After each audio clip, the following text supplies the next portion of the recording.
Hi, I'm Kirsten and welcome back to my channel. In today's video, I'm going to be celebrating springtime with 3 springtime DIYs. I'll be constructing a garland, a wreath, and an incense burner. Springtime is my second favorite season just after autumn. I loved life coming back after the winter has killed everything.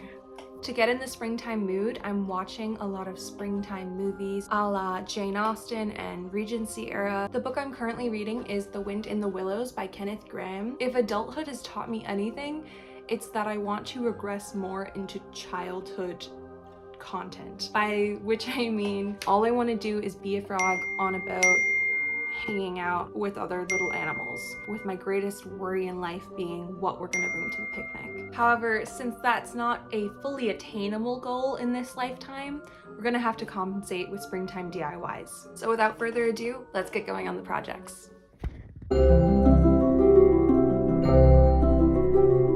For this garland, I went in with an abstract idea of what I wanted to do. I knew I wanted a balance of springtime and colors, so I decided to make a mushroom, a sort of vague flower shape, and a little frog. I thought that the pink flower kind of broke up the Christmassy red and green of the mushroom and the frog, and the yellow really took it there, and each little frog had its own expression. Side note, I sewed all of these by hand while watching the entire series Search Party, which was freaking hilarious. Once all my pieces were sewn, I lined them up to get an idea of the placement I wanted, and I proceeded to pin those semi-equidistantly along my garland strand so I could stitch those up as well.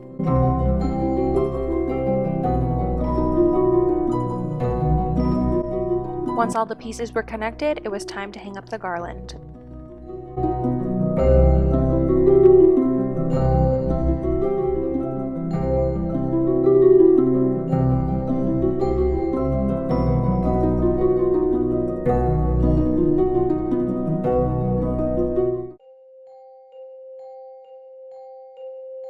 For my wreath project, I stopped at the ever-reliable Hobby Lobby and immediately fell in love with this little man right here. Like, how could I not acquire this gem? In every wreath I make, I want the textures to feel varied and luscious. I don't want any two seasons to feel exactly the same. So for springtime, I was going with a really natural and woodsy aesthetic.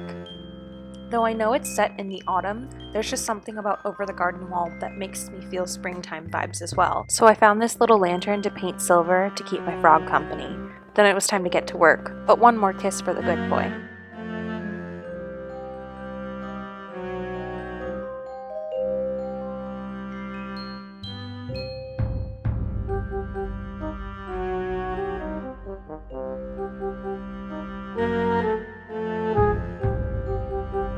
Soon into this project, I realized that the hot glue was not going to adhere the flowers to the wreath frame that I had acquired. So I used a method of glue plus rope to tie the elements together.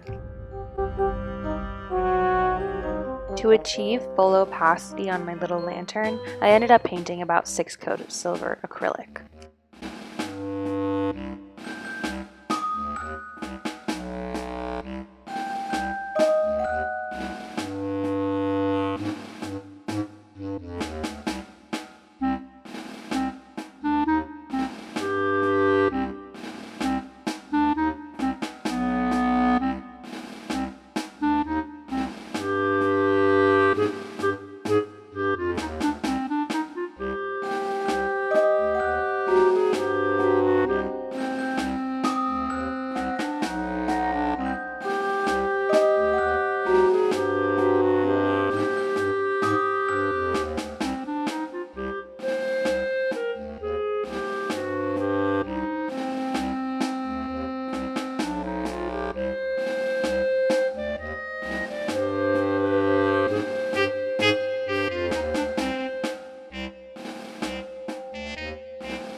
Throughout walking the aisles at Michael's craft store, I happened upon this cute little lantern. I knew immediately that I wanted to convert it into an incense burner, so I popped on Pride and Prejudice and Sense and Sensibility and got to painting.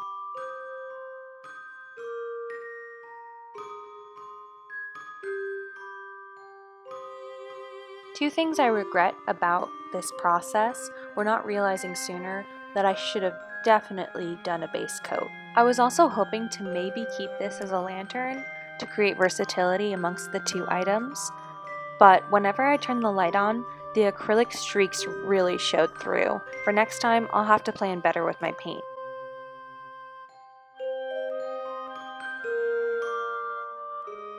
It was at about this point in the process where I realized that I wanted a high gloss finish for my little house.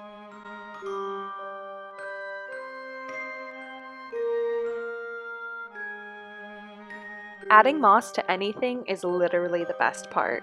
I popped out the little light source and then it was ready to go.